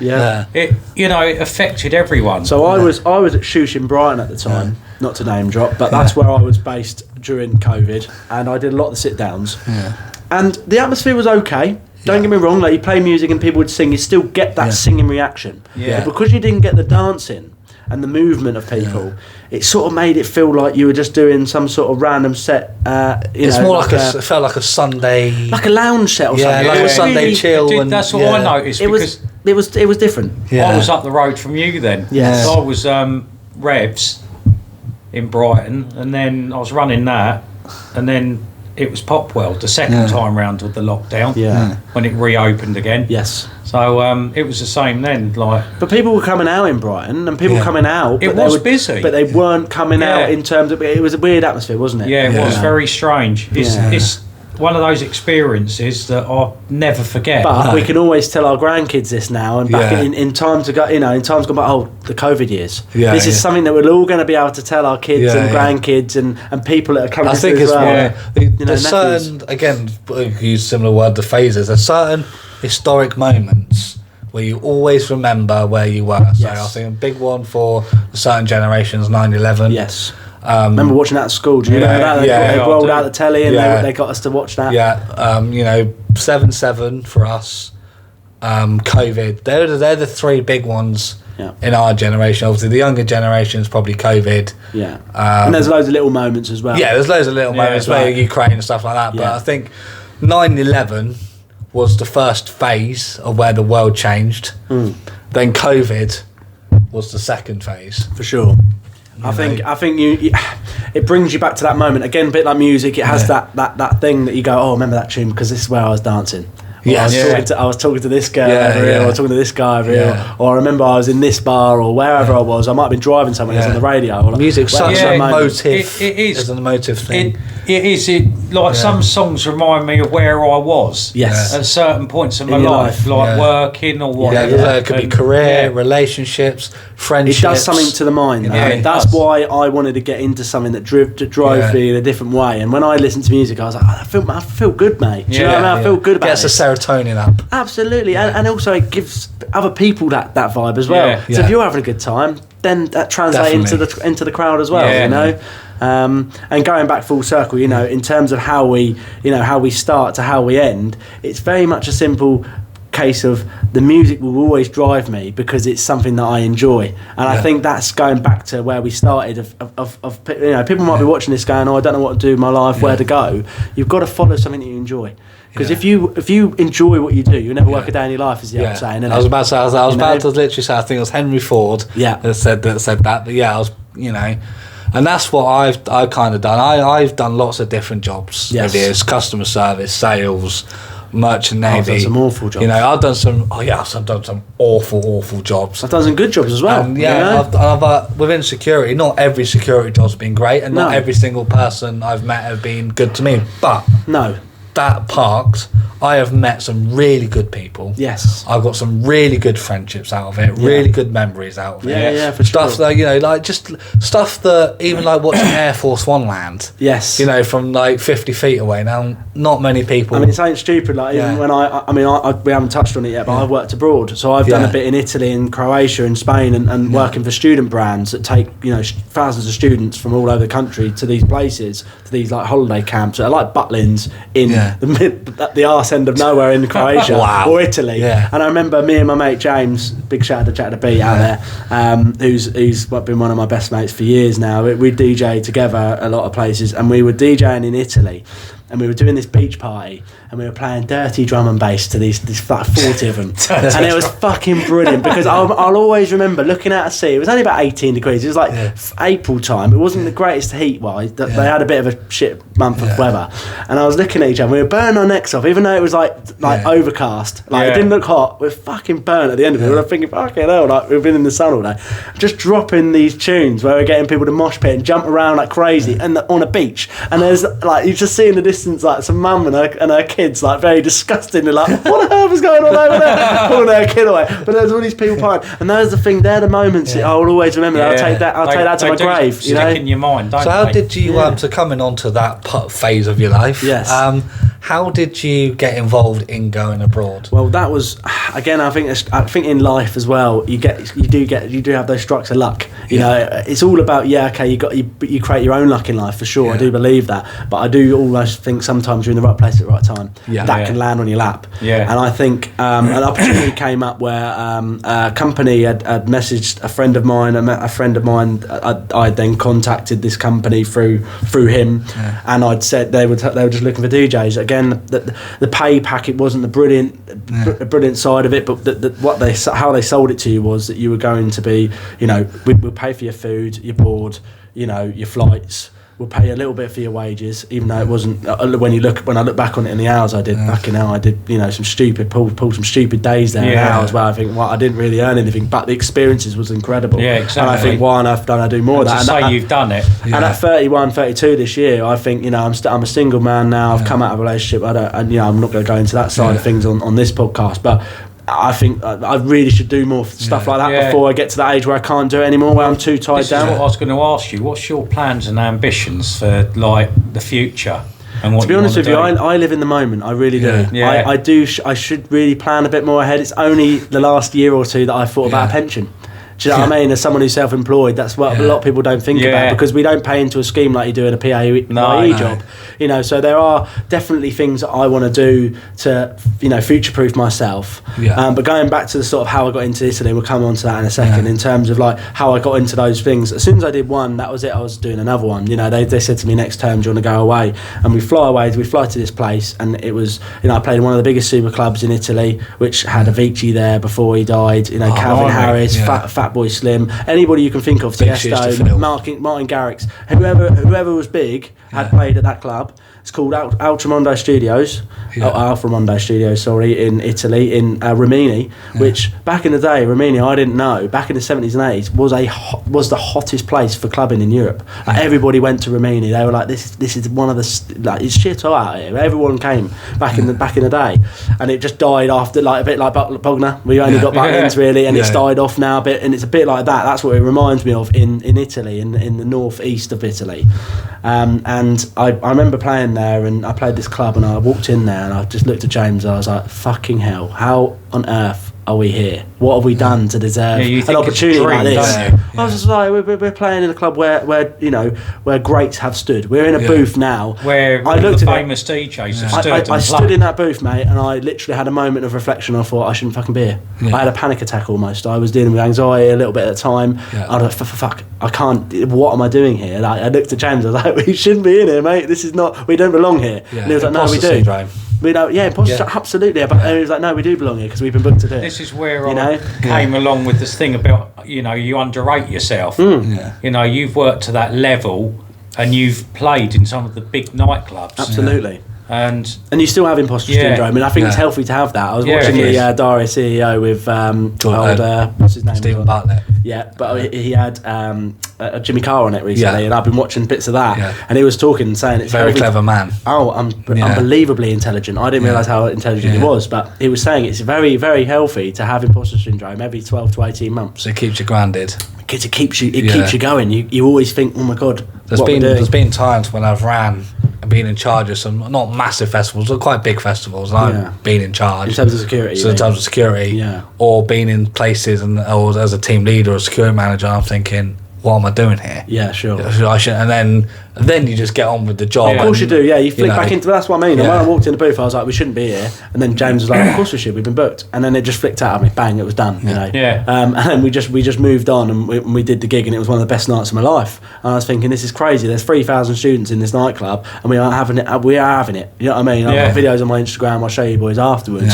And people can go and see that at DJ Shaun Pearcey. Get us on there if you can. I'll tag a little plug. Tag the socials. Tag the socials. Tag it all. But it's one of those where it's one of those crazy moments where I just think surreal moments like, oh my God, we've made it. Do you know what I mean? If that was every week, how would I deal with that? I don't know. That would be a situation where, a bit like the Avicii thing, where it got too much for him in the end and he did commit suicide. Is it too much for you in that? Because you're always in that pressure. You know, it's a pressure cooker. If you're not performing, you know, you're almost thinking about the next thing, which is failure, because you either think success or failure. Well, the thing is, there's no middle ground. You're not thinking, I'm happy. You don't think content like that. There's a saying in security which probably applies to that is you're only as good as your last performance. Absolutely. Absolutely, I'm only as good as my last gig, and that's what we say as DJs. You know, okay, you can have a shit night here and there, but if you've done years of good nights and people know you for good nights, you're allowed a bad night every now and then. Because don't get me wrong, I work through all sorts. I work through illness. I've been ill the last month or so. I've been working through that pain. I've been working through the trauma that I've had in my life. You work on it. Something happens, like your dog dies before you go and work, or something like that. Do you know what I mean? That those sort of things are horrendous that go on in your mind. But you then got to turn that off as soon as you get to the venue door and get on. You've got to turn everything off when you get to that door. You've got to turn the ego off. You've got to turn up your perception of what you want to do and go, no, sod that, I'm here for everybody else now. And you almost have to turn that off and pretend you're someone else. And that's the hard part. Is it a good escapism for you once you DJ? Oh, I love it. The escape, that is what I needed in my life, without getting too personal about what's happened in my life. Is the experiences I've had. Music is an escapism. It's so prevalent. Because I started doing a bit of DJing, nowhere near the level that you guys are at. Nowhere near. But there was a point where, again, something bad happened in my life. I was out drinking, and the guy actually, he didn't treat me very nice in the end. But anyway, he asked me to play music for him, and I didn't get paid for it. Right. But people would buy me drinks and stuff like that. It was a midweek, no week. I was like, okay, cool, that was fine. Progressed on to that, to like getting a mixer and experimenting and stuff like that. So I do the odd DJing at my bar in Charmers. It's a big shout out to Marav. But again, that was, like you say, for that escapism. Getting out there, interacting with the crowd and just getting away from. If you've got shit in your life, if you can find something that escapes you to another place in your mind that's free of trouble, free of worries, it's good to do that. But then you have to come back to it.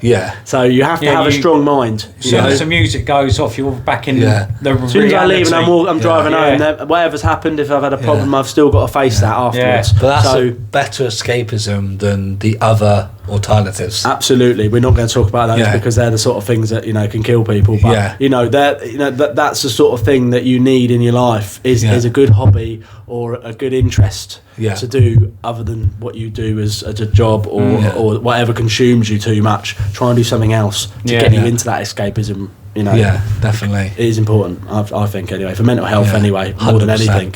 100%. So any sort of young DJs or people that want to get into DJing, what would be your advice to them? I mean, I'm always, and I'll be the first to admit, I got some great mentors along the way. I went and warmed up for some good DJs in Surrey and some other places, and I started off here, and I had some people that I'm not going to mention again that gave me some experiences that weren't right because they were, again, very egotistical. It's about me, how I can show someone else to be good, but then I can then I can claim them as mine, as a bit of a control thing. It's like, I made that person, and I think that's absolute bollocks. Like, if anyone tells you that they own you, shoot them. If you can.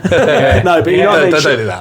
Don't shoot them. But shoot them down. Do you know what I mean? Like, in terms of they shouldn't be allowed to tell you that they've made you because you've made you. Because you're the effort that's been put into that. Yes, you've been given advice and you've been given help and you've been given all these sort of things. But don't ever be told by someone that they control you. And I think that's what I had as a bad experience. So I went and did other things. So what I would say is be very careful of who you allow in to help you. Because those mentors will, some people, if they're the right person, like if someone comes to me, there's a couple of lads, Oscar, DJ OSK, who plays at the Chantry and Vestry in Chichester, you might know him, young lad, come to me when he first started.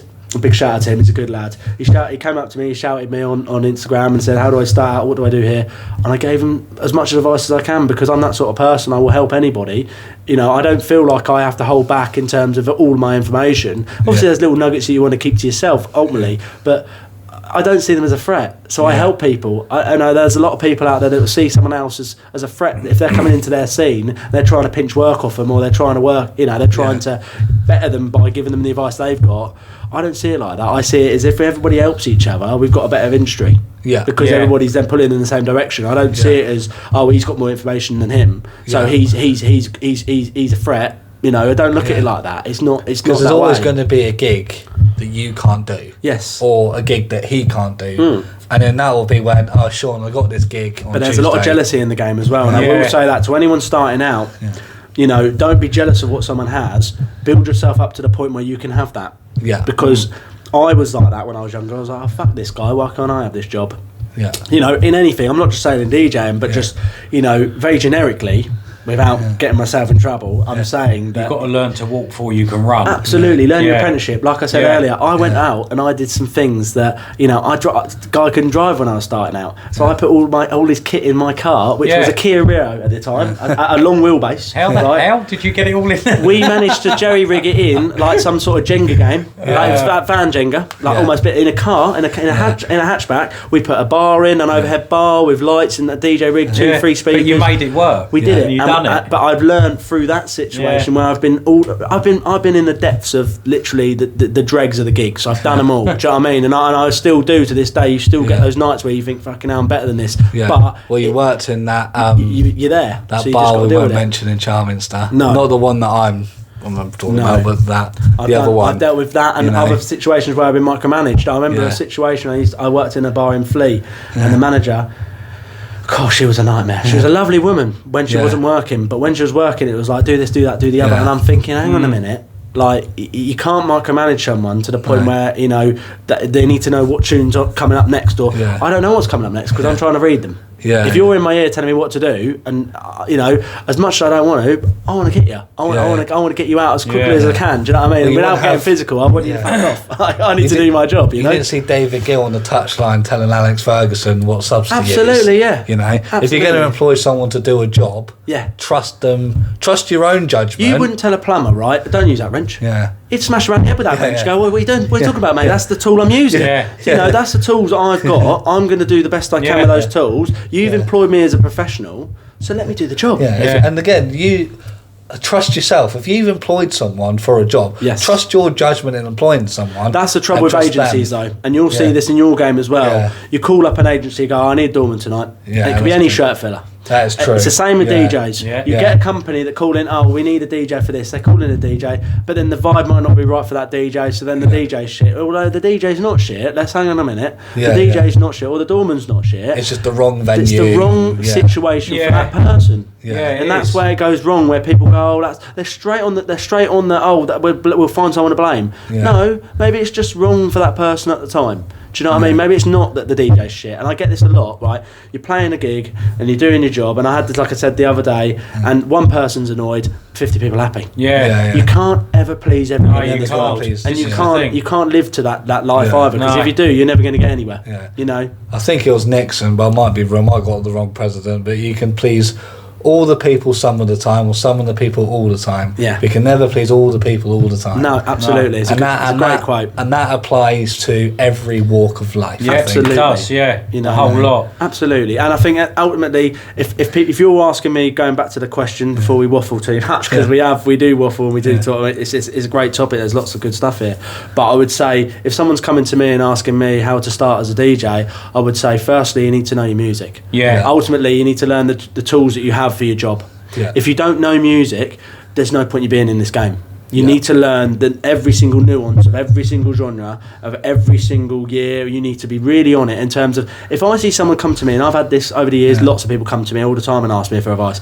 If I feel that they ain't got the passion and enthusiasm that I had when I first started, I ain't going to fucking help them. Because, and that's not being rude, I know that they're not driven. I need to see some drive from them, because if I can see some passion, then I can help them, because they are where I was when I first started. I was all over it. I was like, I'd wrap a drain pipe. You know what I mean? I was literally, I wanted to know everything about everything. You know, all the kit, all the wires, all the music, all this, that, and the other. And if someone comes to me like Oscar did with a lot of passion, a lot of enthusiasm, I was like, mate, you can have whatever knowledge I've got, because I'm going to help whoever I can if I feel that they are going to go somewhere with it. If I feel like they're half-assed it and they just want to learn it as a hobby here and there and not going to take it anywhere or not going to bother, and it's going to be a 10-minute thing and then they're going to be on something else next, then why would I waste my energy in helping someone like that? Do you know what I mean? Again, I loved lots of quotes on this one, but Alex Ferguson, he turned around and said, hard work will overtake natural talent when natural talent doesn't work hard enough. Absolutely. So, you have to have, even if you've got a bit of natural talent, you have to work. Absolutely. And have that drive, that momentum. And I think forward. the thing is, a lot of going back to the society we're in now, there's a lot of society that don't have that. They think it's just going to be falling on their lap and it's going to be fed to them, and it's going to be the self-entitlement is so big now, so prevalent. You get these kids that go, play this now, please and thank you. Yeah. Where's the please? Where's your manners? Where the drive I see from some of these individuals. Some of them are really, I see them, they do their thing, they do their TikTok, or they do something with dance, or fantastic. They're going to do something with their life because they've got a passion, they're really pushing it. See some of them and they're just like, what is the point of someone like you in the world in terms of like your ethic? Not who you are, of course not, but in terms of what you do in your energy. Like, why are we like that? Do you know what I mean? As a society, why can't we be, again, more manners? Why can't we go back to, again, it changes in life phases. Again, we've had that old school mentality, and that's what I've got in life, because I was brought up in that way, that I say please and thank you to everybody I meet. think that's just a basic, decent thing to do. And Absolutely. It's like this podcast, this hasn't popped off overnight. No, of course not. And we're still learning, we're still making things better, and still improving. But it's a hog.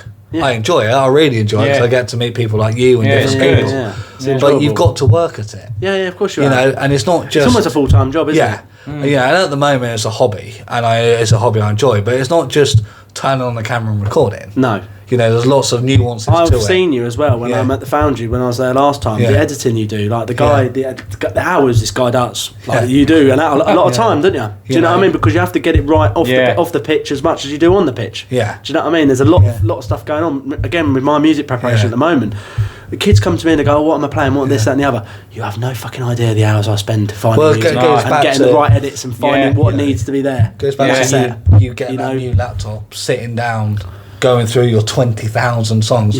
People don't see that. No. And this, when it comes back to like the price. I'm a recluse, mate. No one knows who I am at the moment. Because I'm in my bedroom like for hours. Like they feel dead. So we have to drag you out. They have to pull me out of the cut. But when you quote your rates, and you probably get a lot of pushback, the GMs and the agencies or whoever. Well, they said it, I think. Unfortunately, there isn't. I can't go to a venue and go, I'm 10 grand or X amount number, because it doesn't work like that. There is a rate that we all have in terms of what the venue set, and that's where it's gone a bit backward, because the venues they hold the carrot. They always have that carrot. They always go, well, I've got a gig, but it's only this price. And you think, I don't want to work for that price. But I'll do it once and I'll see what it's like and I'll show you what I'm about, and then I'll go, right, I'm not going to do it again for that price, but this is my price. It's not a million miles away from you, but it's a bit more acceptable in terms of what I want for the hours, etc. Like yourself, where you've been around and you've networked. So it's not just networking with venues and things like that, it's networking with your customers. And you're at the point where you do have a bit of following. So, for example, January was dead in the venue we mentioned. Terrible. We had one busy night, and that was the night that you were DJing. So you have that following, and that following should, in theory, allow you to command a better rate, because you're bringing in X amount of people. You'd like to think so, but this is where the DJ's ceiling is. As a DJ and a commercial DJ, I've only got this amount of leverage in terms of my pool. If I was a producer and I put tracks out there like Calvin Harris or David Guetta, I can go wherever I want, because I can then say, people know my tunes. They're in the radio, they're in the charts every week, mate. You know what I mean? If you want me, you're paying 50 grand rate for the hour or whatever I'm charging, because that's what they can charge, and that's not an inflated fee, that's what they charge. They're crazy. No, I've done some venues where I remember doing a party, and this is absolutely crazy. It was a mini festival in the middle of Cambridge, in a farmer's field. It was a multi-millionaire who owned the field, who owned the plot of land, and wanted a 60th birthday for him and an 18th for his daughter. And they were like, right, what acts are we going to book? And I went to this company, and I worked for this company, and they were brilliant at this. They would literally they're a big events company for big budgets. Someone comes to them and goes, I've got 60 grand for a birthday party, what can you do for me? And they go, right, okay, we can put a festival in your field. And they go, fantastic, let's do it. Yeah. So I've done a lot of them over the years, and this one, always remember it, they had Top Loader. Wow. For the mum and dad for the 60th, and they had Scat for Girls for the 18th. Now, Scat for Girls were 5 times the price of Top Loader. You're going to be astounded by the amount of money I'm going to say now. Top Loader, although you think about it, they only really had the one big hit. Everyone thinks, Top Loader, they had a couple of tunes. They had a couple of tunes that didn't go as probably as commercially high as they would have liked them to go, but they only had a couple of tunes that went nowhere. Dancing in the Moonlight's a big one. That's the biggest one, I think, from Top Loader. That is their main hit, right? Absolutely. And I think everyone knows that song. Yes. You might not know the artist. You only have one tune, but if it's that big, you've got a pull. You've done all right. You've done well, and that's all you need in the music industry. You need that one hit, and you need to smash it. And you milk it. Another one that my dad worked with, absolutely. You milk that. You absolutely milk that one tune, and you get as much out of it as you possibly can, because you know how hard it was to make that tune, and if you can't make another one, you know how good that one was. Anyway, so they pay $3,000 for the hour for them. Wow. That's including VAT.